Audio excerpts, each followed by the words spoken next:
Salam, kita bertemu lagi dalam belajar bahasa Yunani. Secara khusus kita mempelajari kata kerja bagian yang ketujuh dan juga kata penghubung bagian yang pertama.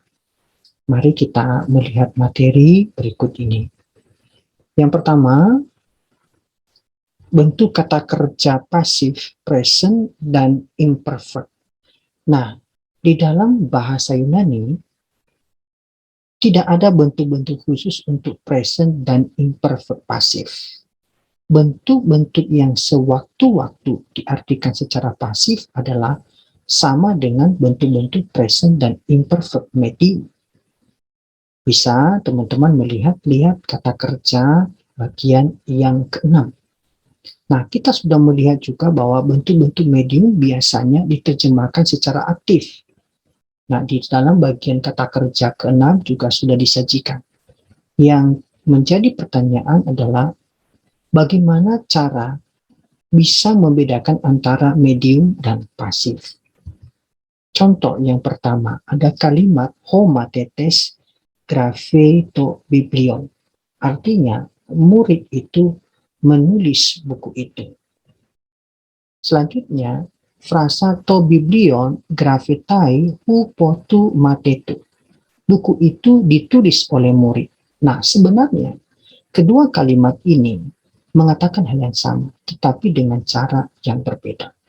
Dalam kalimat pertama, kata kerjanya adalah aktif, to biblion, berkasus akusatif, karena berfungsi sebagai objek.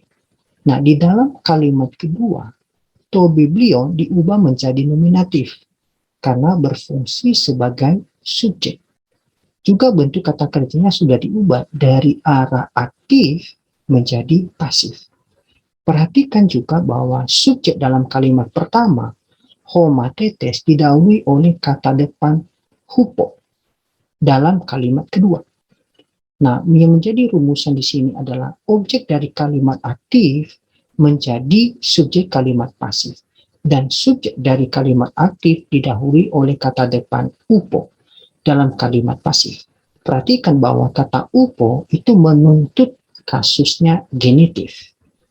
Contoh yang kedua, ho kosmos teritai te sofia tute. Artinya, dunia sedang dipenuhi oleh hikmat Allah. Ternyata, bentuk kalimat ini juga pasif, karena terjemahan medium tidak masuk akal.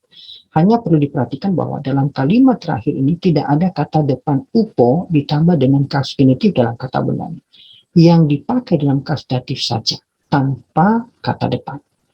Yang menyebabkan adalah dalam kalimat pertama di bawah alfa atau pelaku adalah seorang yang hidup, yaitu homatetes atau murid. Sedangkan dalam kalimat kedua ini pelakunya bukanlah seseorang, melainkan sesuatu atau sudah benda mati, yaitu he sofia, hikmah. Pelaku semacam itu disebut sebagai alat. Nah, sewaktu-waktu dipakai baik pelaku maupun alat dalam kalimat-kalimat pasif. Contohnya, to biblion frai grafetai, ya, to biblion grafetai upo tu matetu kalamu. Buku itu ditulis oleh murid-murid itu dengan pena. Nah, yang kedua adalah kita mempelajari kata penghubung bagian pertama. Nah, di dalam bagian ini kita akan pelajari beberapa kata penghubung yang menyatakan waktu. Oteos, pada waktu, ketika, tatkala. Contohnya, Ote blepe Marian Makarios Estin Lazarus. Artinya, ketika dia melihat Maria, Lazarus menjadi senang. Selanjutnya adalah os, en, o, eos. Artinya sementara atau selama. Contohnya, hostofos, exete, pistewete, eistofos. Selama kami mempunyai terang itu, percayalah kepada terang itu. Ini dalam Yohanes pasal 12 ayat 36. Ada juga kata penghubung lainnya yaitu eos, mexri, dan aksri. Artinya sampai atau hingga. Contohnya, eos, exomai, prosexe, te anagnosei, te paraklesei, te didaskalia. Artinya, sampai aku datang, bertekunlah dalam membaca kitab-kitab suci, dalam membangun dan dalam mengajar. Ini dalam 1 Timotius pasal 4 ayat 13. Nah, kita melihat dalam teks Yohanes 12 ayat 36. Ya, percayalah kepada terang itu selama terang itu ada padamu, supaya kamu menjadi anak-anak terang. Sesudah berkata demikian, Yesus pergi bersembunyi dari antara mereka.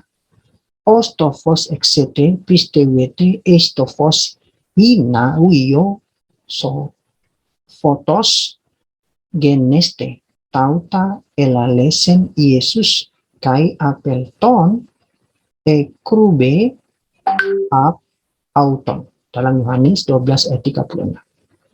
Nah, kalau kita membandingkan dalam Yohanes 5 ayat 7, jawab orang sakit itu kepada Tuhan, tidak ada orang yang menurunkan aku ke dalam kolam itu apabila airnya mulai goncang.